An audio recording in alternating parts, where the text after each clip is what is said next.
Hi guys, welcome back to my channel. इस video में हम लोग इलास्ट्रेशन 5 करेंगे। अगर आपको पूरी कोर्स के लिए खुद को इनॉल करना है तो चैनल को सब्सक्राइब करके आप खुद का इनॉलमेंट कंप्लीट कर सकते हो। देखो, 1 अप्रैल 21 को गोडाउन में आग लगा है, तो इसको मैं लिख कर समझाती हूँ। 1 अप्रैल 21 को गोडाउन में आग लगा है, ठीक है। अब आगे देखो क्या लिखा हुआ है। यहाँ पे स्टॉक 1121 का गिवन है। यहाँ पे ये देखो, ये पेंटिंग मिस्टेक है। ये 1421 को आग नहीं लगा है, क्योंकि 1122 से डेट ऑफ फायर का दिया है, तो ये 1422 होगा, ठीक है। ये पेंटिंग मिस्टेक है। 1422 को आग लगा है, और 1121 का मेरे को स्टॉक गिवन है। स्टॉक कितना गिवन है? 75,000।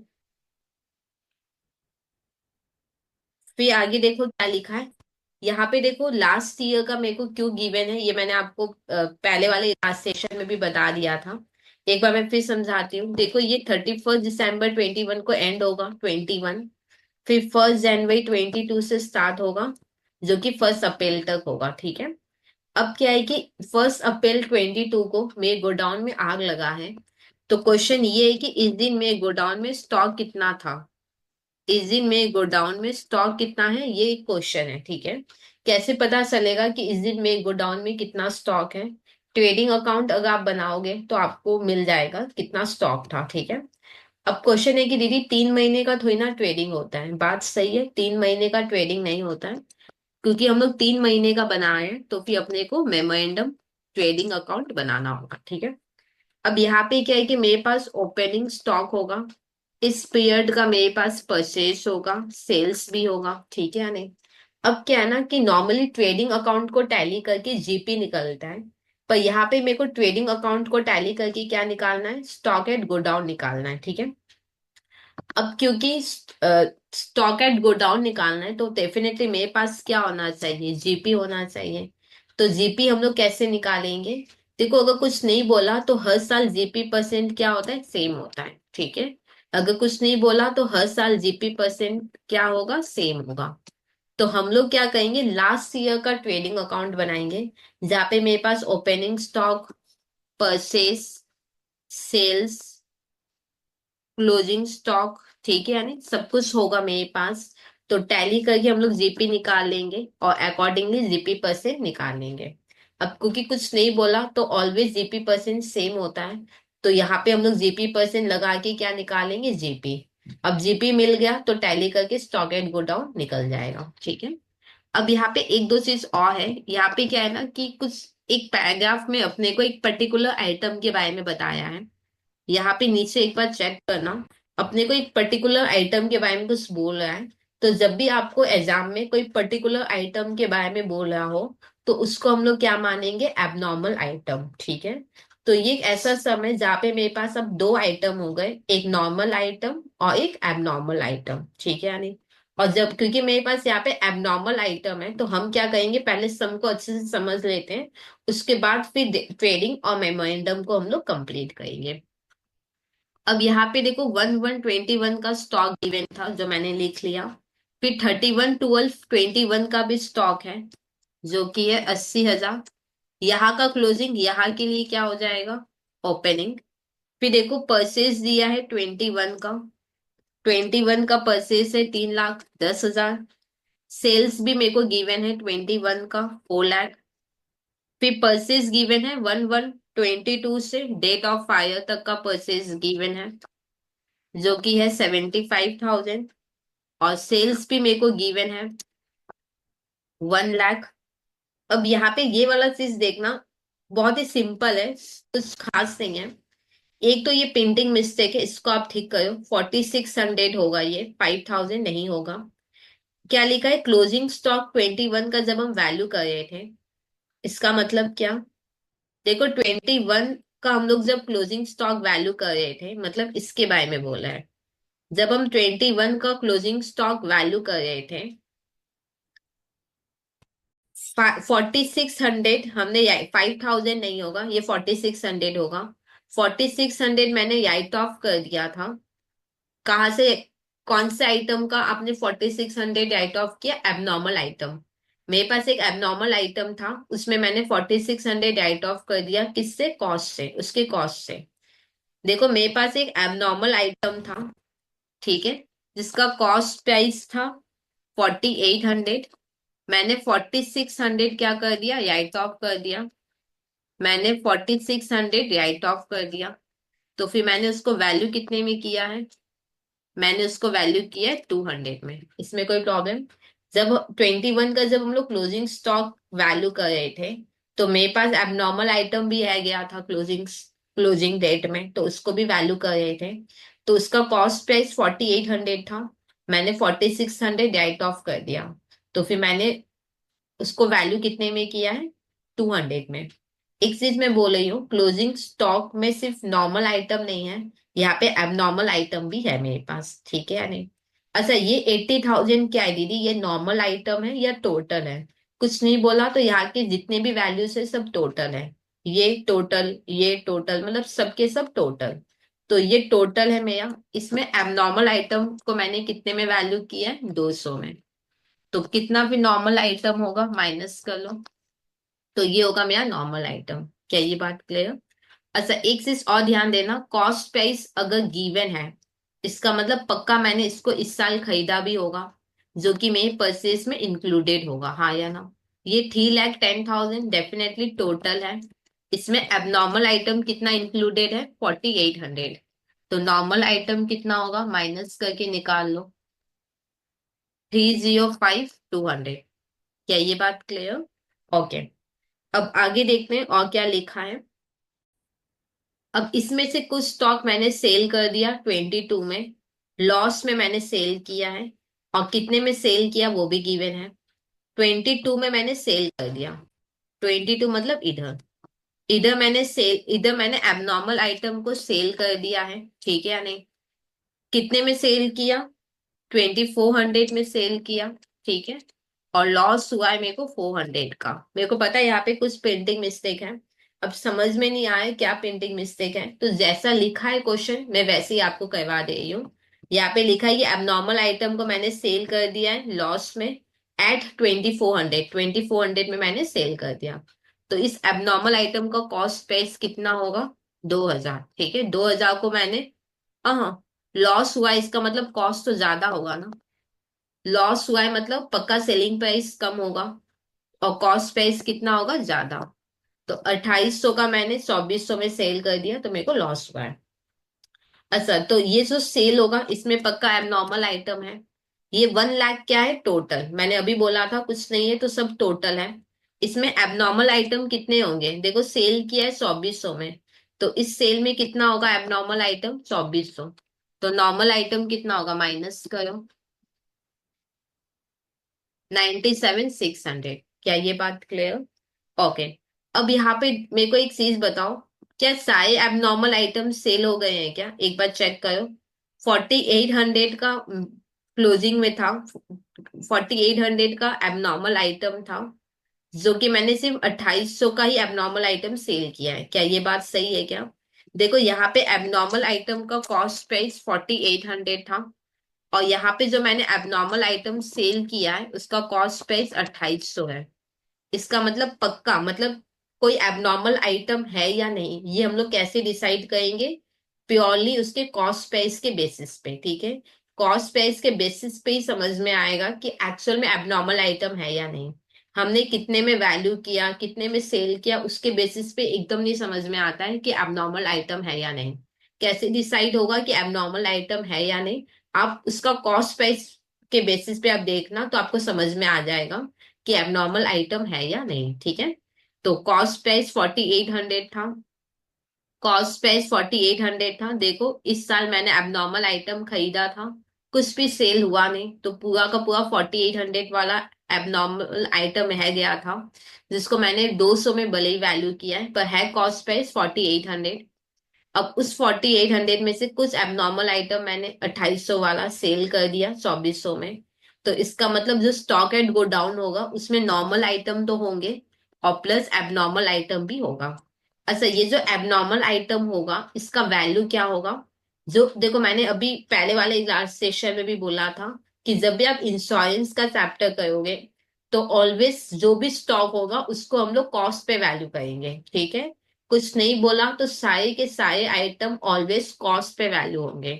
तो इस एबनॉर्मल आइटम का कॉस्ट कितना होगा, 4800 से 2800 माइनस करो 2000, ठीक है। क्या ये बात क्लियर? अच्छा, एक और डाउट होगा कि स्टॉक एंड गो डाउन जब हम लोग निकालते हैं तो कौन सा लेना है, नॉर्मल आइटम या abnormal item? Definitely normal abnormal दोनों है। तो हम लोग इंश्योरेंस कंपनी से जो क्लेम मांगेंगे वो टोटल के बेसिस पे मांगेंगे। क्या ये बात क्लियर? मेरे पास नॉर्मल आइटम एबनॉर्मल आइटम दोनों है, तो हम इंश्योरेंस कंपनी से डेफिनेटली क्लेम दोनों का ही मांगेंगे, मतलब टोटल का मांगेंगे। क्लियर? तो यहाँ पे हम लोग क्या निकाले, टोटल। हम लोग टोटल पता करें कि क्या है और उसी बेसिस पे हम लोग क्लेम मांगेंगे, ठीक है। तो ये सम ऑलमोस्ट हम लोग पढ़ लिए, तो अब हम लोग इसको सॉल्व करेंगे। ट्रेडिंग अकाउंट बनेगा यहाँ पे, इस पीरियड के लिए ट्रेडिंग बनेगा, और ये 3 महीना के लिए मेमोरेंडम हम लोग बनाएंगे, ठीक है। तो trading account for the year ended क्या होगा, 31 दिसंबर 2021। तो यहाँ पे लिखेंगे ईयर एंडेड 31 दिसंबर 2021। और मेमोरेंडम का क्या होगा, 40 year ended, third 40 period ended 1 अप्रैल 2022, ठीक है। यहाँ पे क्या है ना, मेमोरेंड यहाँ पे ट्रेडिंग में क्या होगा, डिटेल्स अमाउंट, ठीक है, मेरे को प्लस माइनस करके दिखाना है। और मेमोरेंडम में क्या कहोगे, नॉर्मल आइटम एबनॉर्मल आइटम और total, normal item abnormal item और टोटल, ठीक है। तो चलो स्टार्ट करते हैं सम। सबसे पहले ओपनिंग स्टॉक है मेरे पास, ट्रेडिंग में लिख देते हैं टू ओपनिंग स्टॉक 75,000। फिर नेक्स्ट देखो मेरे पास परचेस है। अब देखो एक चीज है, मैं आपको समझाती हूँ वो क्या। आपको याद है मैंने बोला था कि स्टॉक एट गो डाउन निकालने के लिए मेरे पास जीपी होना चाहिए, तभी टैली करके स्टॉक एट गो डाउन आएगा। फिर मैंने ये बोला था कि जीपी कैसे निकलेगा, कुछ नहीं बोला, तो हर साल जीपी परसेंट सेम होगा। तो लास्ट ईयर का ट्रेडिंग बनाएंगे, वहां से जीपी परसेंट निकाल लेंगे, और वो जीपी परसेंट यहाँ पे अप्लाई करके जीपी निकाल लेंगे, ठीक है। अब यहाँ पे एक चीज ध्यान रखना, जीपी परसेंट सेम है इसका मतलब क्या है कि अगर हम 10 यूनिट सेल करें, 20 यूनिट सेल करें, 25 यूनिट सेल करें, 26 यूनिट सेल करें, डेफिनेटली इनका जीपी अमाउंट डिफर करेगा, पर जीपी परसेंट इन सबका हमेशा क्या रहेगा, सेम रहेगा, ठीक है। अब ये जो जीपी परसेंट सेम रहता है, ये सिर्फ नॉर्मल आइटम के लिए ही एप्लीकेबल है, ठीक है। यानी आपको खुद को भी समझ में आया होगा कि एबनॉर्मल आइटम के लिए जीपी परसेंट कैसे सेम होगा, क्योंकि एबनॉर्मल आइटम क्या है कि सिचुएशन के हिसाब से फिर सेल होता है। तो एबनॉर्मल आइटम पे ये जीपी परसेंट सेम है, ये कॉन्सेप्ट हम लोग नहीं लगा सकते, ठीक है।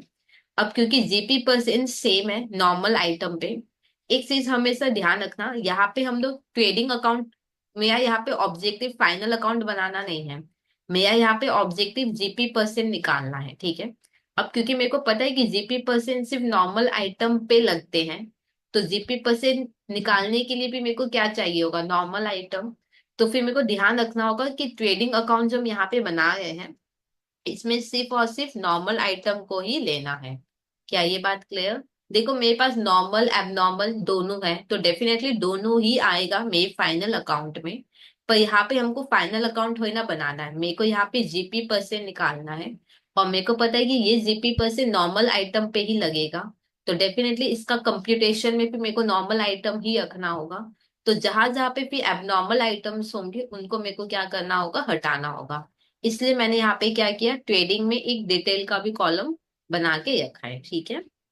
तो यहाँ पे ओपनिंग स्टॉक तो हमने लिख लिया, परचेज 3,10,000 है, जिसमें एबनॉर्मल आइटम 4800 है, तो इसको हम लोग हटा देंगे। यहाँ पे लिखेंगे टू परचेज 3,10,000। अब इसमें एबनॉर्मल आइटम कितना है, 4800, तो 4800 हम लोग हटा देंगे, ठीक है। क्या बोल के, एबनॉर्मल आइटम बोल के।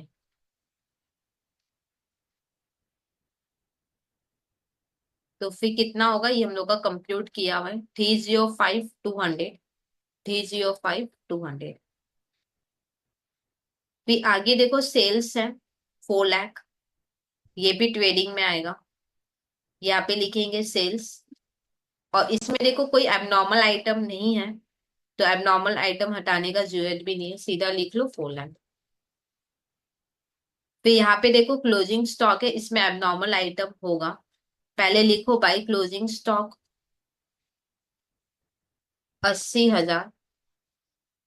अब इस 80,000 में एबनॉर्मल आइटम कितना है 200, तो यहाँ पे लिखो -200 एबनॉर्मल आइटम। ठीक है, तो कितना होगा 79,800। ठीक है। अच्छा यहाँ पे अच्छा ठीक है, पहले हम लोग ट्रेडिंग को कंप्लीट कर लेते हैं। अच्छा एक चीज और मैं बता रही थी, इधर देखो, यहाँ का क्लोजिंग स्टॉक यहाँ के लिए क्या होगा ओपनिंग स्टॉक। 80,000 में 200 एबनॉर्मल आइटम है, तो पक्का यहाँ पे भी एबनॉर्मल आइटम कितना होगा 200, और नॉर्मल आइटम कितना होगा 79,800। ठीक है या नहीं। यहाँ पे 80,000 में एबनॉर्मल आइटम 200 है, तो डेफिनेटली ये यहाँ का क्लोजिंग स्टॉक यहाँ के लिए क्या होता है ओपनिंग स्टॉक, तो यहाँ पे भी एबनॉर्मल आइटम कितना होगा 200। ठीक है, ये लिख लो, जिससे कि जब मेमोरेंडम बनाएंगे तो फिर याद रहेगा। अब एक बार ट्रेडिंग को टैली करते हैं, और ट्रेडिंग में नॉर्मल आइटम को ही मैंने लिया है क्योंकि जीपी पर से नॉर्मल आइटम पे लगता है, तो फिर कंप्यूट करने के लिए भी नॉर्मल आइटम ही रखना होगा। तो यहाँ पे ट्रेडिंग अकाउंट टैली करो, अपने को जीपी मिल जाएगा।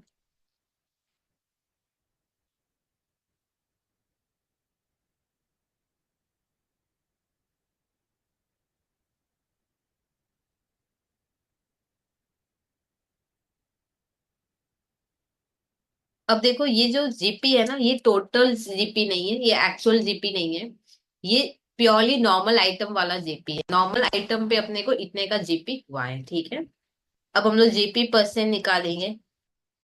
GP percent, GP by sales into 100 होता है, तो जीपी कितना है 99,600, और सेल्स है 4 लाख इंटू 100, तो होगा 24.9%। ठीक है, अब यहाँ पे जीपी परसेंट, जीपी परसेंट मेरे को यहाँ पे मिल गया है। जीपी परसेंट 24.9% है, और ये डेफिनेटली नॉर्मल आइटम पे ही लगेगा। ठीक है, अब मेमोरेंडम हम लोग बनाएंगे, तो सबसे पहले क्या है ओपनिंग स्टॉक, तो यहाँ पे लिखेंगे मेमोरेंडम टू ओपनिंग स्टॉक।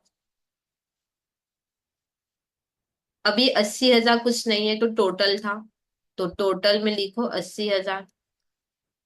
अब नॉर्मल 200 है इसमें, तो नॉर्मल कितना होगा 79,800। फिर नेक्स्ट हम लोग परचेज लिखेंगे, कुछ नहीं है तो ये टोटल होगा, टोटल में लिखो टू परचेज 75,000। फिर सेल्स लिखेंगे 1 लाख, ये 1 लाख क्या है टोटल है, तो यहाँ पे लिखेंगे बाई सेल्स, टोटल में 1 लाख। ठीक है, इसमें एबनॉर्मल कितना है 2400 है, एबनॉर्मल 2400 है, तो नॉर्मल कितना था माइनस करके कर लेंगे, नहीं तो किया हुआ है माइनस 97,600, 97,600। ओके, अब क्या है कि यहाँ पे स्टॉक एंड गोडाउन मेरे को निकालना है। यहाँ पे एक तो जीपी लिखेंगे 2 जीपी, और टैली करके मेरे को स्टॉक एंड गोडाउन मिलेगा। ठीक है, यहाँ पे देखो देखो स्टॉक एंड गोडाउन में नॉर्मल आइटम एबनॉर्मल आइटम दोनों होंगे। एबनॉर्मल आइटम का हम लोग वैल्यू निकाल के रखे हैं जो कि ये 2,000, तो यहाँ पे लिखो 2,000। ठीक है, ओके। अब जीपी परसेंट 24.9% नॉर्मल पे होगा। यहाँ पे देखो नॉर्मल सेल है मेरे पास 97,600, तो 97,600 पे करो 24.9%, तो ये नॉर्मल जीपी, तो फिर जो जीपी आएगा वो डेफिनेटली नॉर्मल कॉलम में आएगा।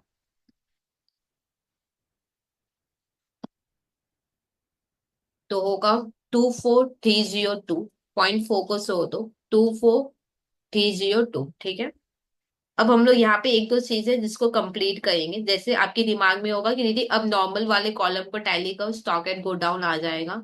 नॉर्मल कॉलम, नॉर्मल आइटम वाले कॉलम को टैली नहीं कर सकते क्योंकि परचेज नहीं है यहाँ पे। अब देखो टोटल परचेज गिवन है, कुछ नहीं बोला तो ये नॉर्मल ही परचेज होगा, ठीक है। अब हम लोग यहाँ पे नॉर्मल देखो सारा है, ओपनिंग, परचेज, जीपी, सेल। तो नॉर्मल को अब हम लोग टैली करके स्टॉक एंड गो डाउन निकाल लेंगे।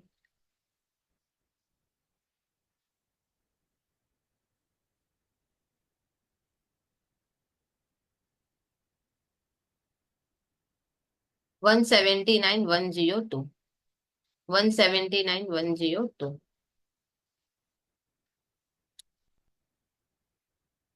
तो होगा 81,502, ठीक है। अब दोनों को प्लस कर लो तो टोटल आ जाएगा 83,502। यहाँ पे स्टॉक एंड गो डाउन में से टोटल मांगा था, तो टोटल कितना हो गया? 83,502, जिसमें नॉर्मल कितना था? 81,502, 81,502, ठीक है। मेरे को काम किससे? टोटल से है, तो यहाँ पे मैंने टोटल लिख लिया है 83,502 मैंने यहाँ पे लिख लिया है। अब इसको क्या है ना, इसको कंप्लीट करना होगा, ऐसे ही हम लोग नहीं रख सकते हैं। तो एब नॉर्मल आइटम को टैली करो, जीपी मिल जाएगा 4,400,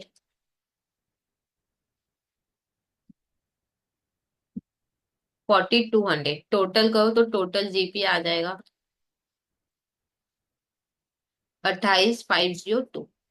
अब यहाँ पे देखो टोटल का ओपनिंग, परचेज, जीपी, सेल, गो स्टॉक एंड गो डाउन सब है, तो अपने आप ये टैली हुआ होगा।